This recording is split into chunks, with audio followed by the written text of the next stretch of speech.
ছোট আঙ্গুল বা জ্ঞানী আঙ্গুলের মধ্যে সূরা ইখলাস বা কুল হু আল্লাহু আহাদ এই সূরাটি পাঠ করে ফু দিলে কী লাভ হয় আপনি জানলে অবাক হবেন।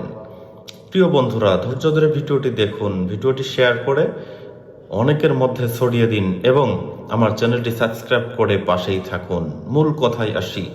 সূরাতুল ইখলাস, এই সূরা ইখলাস 3 বার পাঠ করার মাধ্যমে আপনার প্রিয় মানুষকে আপনার প্রতি বাধ্য করতে পারবেন, আপনার পছন্দের মানুষকে আপনার প্রতি বাধ্য করতে পারবেন।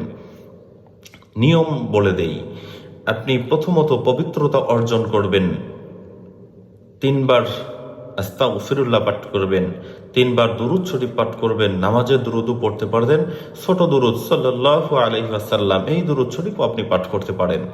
এরপরে সূরাতুল ইখলাস পাঠ করবেন, বিসমিল্লাহির রহমানির রহিম, কুল হুয়াল্লাহু আহাদ আল্লাহুস সামাদ লাম ইয়ালিদ ওয়া লাম ইউলাদ ওয়া লাম ইয়াকুল লাহু কুফুয়ান আহাদ।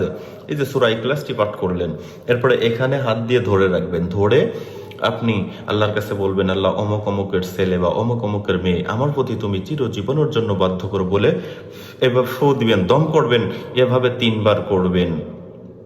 লাগাতার 7 দিন সকাল সন্ধ্যা 2 বেলা করেন, ইনশাআল্লাহ আপনার মনের আশা পূরণ হবে। ভিডিওটি কেমন লাগলো অবশ্যই জানাবেন।